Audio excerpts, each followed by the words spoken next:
Hello, welcome to Telugu capital TV. నేను మీ రవి. ఈ రోజు మనతో ప్రముఖ అడ్వకేట్ శశికాంత్ గారు ఉన్నారు. నమస్తే సార్. నమస్తే రవి గారు. సార్, ఏంటి సార్ ఇది ఫ్యాన్ అంటున్నారు, వేలకు వేలు పెట్టి టికెట్లు కొంటున్నారు, ఆ తొక్కి స్లాట్లో చనిపోవడం ఏంటి సార్? ఏ జనరేషన్లో ఉన్నాం మనం? ఏంటి ఇలా జరుగుతుంది? ఏంటి మీరు గట్టి విశ్లేషణ కావాలి సార్ దీని మీద మీకు. తప్పకుండా రవి గారు, మీరు చాలా మంచి టాపిక్ తీశారు ఇవాళ. ముందుగా మిమ్మల్ని అభినందిస్తూ, ఈ ఫ్యాన్స్ గురించి మనం మాట్లాడుకుంటే, ఫ్యాన్ అంటే ఒక హీరోకి ఫ్యాన్ అవుతారు. ఓకే, అవునా? ఎస్. సో ఒక హీరోకి ఫ్యాన్ అయ్యేటప్పుడు ఈ ఫ్యాన్ ఆ హీరోని రియల్ లైఫ్ హీరో అనుకుంటారు. ఓకే. నేనేమంటే రియల్ హీరో రెండు డిఫరెంట్గా ఉంటాయి. నేను మీకు కొంచెం ఫిలాసఫీ మాట్లాడుతున్నాను, జాగ్రత్తగా వినండి. ఓకే. చూసేవాళ్ళు కూడా చాలా జాగ్రత్తగా వినండి. మీ లైఫ్లో హీరో మీరే, నేను ఇప్పుడు చెప్పబోతున్నాను. ఇప్పుడు రియల్ హీరో వేరు రవి గారు, రియల్ హీరో వేరు. ఓకే. ఒక మనిషికి రియల్ హీరో మెజారిటీ అంటే 18 years వచ్చే వరకు రియల్ హీరో అన్నది వాళ్ళ ఇంట్లో వాళ్ళ తండ్రో, వాళ్ళ అన్నో, లేకపోతే వాళ్ళ అమ్మో, వాళ్ళ అక్కో రియల్ హీరో అవుతారు. ఓకే. అంటే నేను అమ్మని అక్కని కూడా హీరో అని ఎందుకు అంటున్నానంటే, వాళ్ళందరూ హీరో. ఆ పిల్లవాడి దృష్టిలో వాళ్ళే హీరో. వాళ్ళ అమ్మే ఆ పిల్లవాడికి హీరో, వాళ్ళ నాన్నే ఆ పిల్లడికి హీరో, అన్న ఉంటే అన్ననే ఆ పిల్లడికి హీరో, అక్క ఉంటే అక్కనే హీరో. అది హీరోయిజం అంటే. అది ఒరిజినల్గా ఒక ఫ్యామిలీలో హీరో అంటే ఒక పిల్లవాడు పుట్టగానే హీరో. అది 18 years దాటిన తర్వాత ఆ పిల్లవాడికి బాధ్యతలు పెరుగుతాయి. పెరిగి ఆ పిల్లవాడే ఫ్యామిలీని సపోర్ట్ చేసే స్టేజ్కి వెళ్ళాల్సి వస్తుంది. అప్పుడు ఆ అబ్బాయికి హీరో, ఆ అబ్బాయే హీరో. నేను సంపాదించాలి, నేను మా అమ్మకి డబ్బులు ఇవ్వాలి, నేను సంపాదించాలి, నేను మా నాన్నకి డబ్బులు ఇవ్వాలి, నేను సంపాదించాలి, మా అక్కకి పెళ్లి చేయాలి. అప్పుడు ఎవరు హీరో? నీకు అతనే హీరో అవుతాడు. అంతే కదా? ఇప్పుడు ఒక మూవీకి వెళ్తాడు, 18 years దాటిన తర్వాత ఒక అబ్బాయి ఒక మూవీకి వెళ్తాడు. ఆ మూవీలో చూస్తూ ఉంటాడు, మూవీ వస్తూ ఉంటుంది. ఆ మూవీలో హీరో కూడా 18 years ఉంటాడు ఫర్ ఎగ్జాంపుల్. కష్టపడి సంపాదించి వాళ్ళ అక్కకి పెళ్లి చేస్తాడు. ఆ హీరోలో ఆయనను చూసుకుంటాడు, అందుకని ఆ హీరోకి ఈయన అభిమానం అవుతాడు. బాగా వినండి, స్క్రీన్ మీద ఆ హీరో రియల్ లైఫ్లో ఉన్న ఈయనకి కనెక్ట్ అయ్యి ఆయన హీరో, నేను ఆయన ఫ్యాన్ అని అంటాడు. అంటే ఏంటి? నేను నాకే ఫ్యాన్. ఓకే, నేను నాకే ఫ్యాన్. అది ఫ్యాన్ అంటే. ఒరిజినల్గా ఏంటి అంటే, హీరోలో ఎప్పుడైతే నిన్ను నువ్వు చూసుకుంటావో వాళ్ళు అప్పుడు ఫ్యాన్ అవుతారు. ఈ చిన్న అబ్బాయి చూడండి, ఎగ్జాంపుల్ తీసుకుంటారు. నిన్న జరిగిన ఘటనకి, సంధ్య థియేటర్లో జరిగిన ఘటనకి, పుష్ప ఘటనకి, ఆ చిన్న అబ్బాయి వీడియో చూస్తున్నారు కదా మీరు, స్క్రీన్ మీద డాన్స్ వేస్తూ ఉంటాడు. అంటే ఆ చిన్న పిల్లోడు ఆ అల్లు అర్జున్లో ఆ పిల్లోడు చూసుకున్నాడు.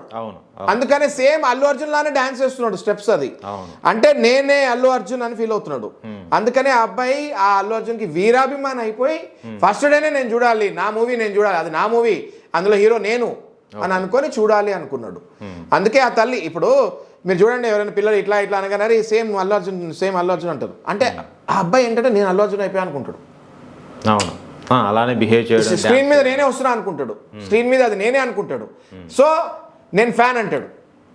సో రియల్ లైఫ్కి డిఫరెన్స్. మనం అందరం ఏంటి అంటే, మనందరం అంటే మనలాంటి వాళ్ళు కాకపోయినా చాలామంది 90% జనాలు ఏంటంటే, స్క్రీన్ మీద హీరోని చూసి రియల్ లైఫ్ హీరో అనుకుంటారు.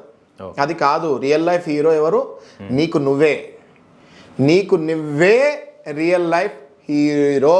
సార్, మరి తెర మీద కనపడే వాళ్ళు ఎవరు? ఆ హీరోస్ ఎవరు? వాళ్ళు హీరోలు కాదు, వాళ్ళ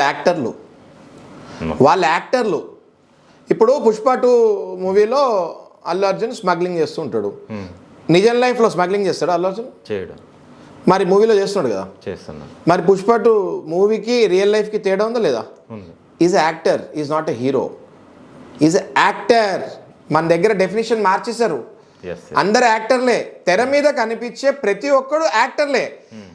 ఎవరైతే ఆ మూవీలో లీడింగ్ యాక్టర్ ఉంటారో ఆ లీడింగ్ యాక్టర్ని హీరో అంటారు. అది సెట్ వరకు అనుకోవాలి, అంతే, బయట అనుకోకూడదు. సెట్ వరకు అనుకోవాలి. చూసేవాడు కూడా మూవీ వరకే హీరో అనుకోవాలి, బయట అనుకోకూడదు. కానీ బయట అనుకోవడం కాదు సార్, వచ్చి ప్రాణాలు కూడా కోల్పోతున్నారు. That is called the philosophy. చెప్తున్నాను నేను నీకు, ఈ ఫిలాసఫీ చాలా ఇంపార్టెంట్. నేను చెప్పే చాలా డెప్త్కి వెళ్ళి అర్థం చేసుకోండి చూసేవాళ్ళు. తెర మీద కనపడే వాళ్ళు యాక్టర్లు మాత్రమే. ఆ యాక్టర్లో మిమ్మల్ని మీరు చూసుకొని హీరో అనుకుంటారు. తెర మీద కనిపించే అల్లు అర్జున్ రియల్ లైఫ్లో స్మగ్లింగ్ చేస్తున్నాడా? చేయనప్పుడు మరి ఆయన ఏం చేస్తున్నాడు తెర మీద? యాక్టింగ్ చేస్తున్నాడు, ఈజ్ ఏ యాక్టర్. సార్ మరి రియల్ లైఫ్ ఈ హీరో ఎవరు? రియల్ లైఫ్ హీరో నీకు నువ్వే real life hero, number 1. Okay. Number 2, సొసైటీలో ఒక రియల్ హీరో ఉంటాడు. ఇప్పుడు వస్తున్న అసలు పాయింట్కి, సొసైటీలో ఒక రియల్ హీరో ఉంటాడు. అంటే ఎవరికైనా ఒక చిన్న బాధ ఉంది, అది తట్టుకోలేడు. ఓకే. ఏదైనా ఒక ప్లేస్లో డెవలప్మెంట్ లేదు, అది తట్టుకోలేడు. ఓకే. అది చేసే వరకు తట్టుకోలేడు. ఎవరికైనా అన్యాయం జరుగుతుంది, అక్రమాలు జరుగుతున్నాయి. మొన్న పవన్ కళ్యాణ్ గారిని చూసాం కదా, షిప్ పట్టుకున్నాడు స్మగ్లింగ్ చేస్తుంటే. అది రియల్ లైఫా అది రియల్ లైఫ్. సో రియల్ లైఫ్లో పవన్ కళ్యాణ్ గారు బోట్ వేసుకొని వెళ్ళి షిప్లో స్మగ్లింగ్ చేసేటోళ్ళని పట్టుకున్నాడు. Okay. Is called real hero. Okay. ఆయన సినిమాల్లో మళ్ళీ ఈజ్ యాక్టర్. ఎవరు? పవన్ కళ్యాణ్ గారు కూడా సినిమాల్లో ఈజ్ అన్ యాక్టర్. సినిమా వరకే హీరో, యాక్టింగ్ చేస్తాడు సినిమాలో. కానీ మొన్న రియల్ లైఫ్ లో ఏం చేశారు పవన్ కళ్యాణ్ గారు? వెళ్ళి పట్టుకున్నాడు, బోట్ లో వెళ్ళి ఆ షిప్ ని పట్టుకుంటాం జరిగింది. రియల్ లైఫ్ లో అది యాక్టింగ్ కాదు, రియల్ లైఫ్ లో ఆయన స్మగ్లర్ ని పట్టుకుంటాం జరిగింది. Is a real hero. Is a real hero. చాలా అద్భుతంగా విశ్లేషణ చేశారు. రియల్ హీరోకి రియల్ హీరోకి చాలా తేడా చెప్పారు మీరు. అండ్ మీరు చెప్తుంటే ఒక ఫిలాసఫీ లానే ఉంది సార్, చాలా బాగుంది. థ్యాంక్ యూ రవి గారు. ఫిలాసఫీ అది. Okay. By the way it is a philosophy only. ఇప్పుడున్న బిజీ లైఫ్లో ఇలాంటి ఫిలాసఫీలు చాలా అవసరం మనకి. అందుకే మన తెలుగు క్యాపిటల్ టీవీ ఒక మోటివేషనల్ ఛానల్ ఓపెన్ చేయబోతుంది. Please subscribe.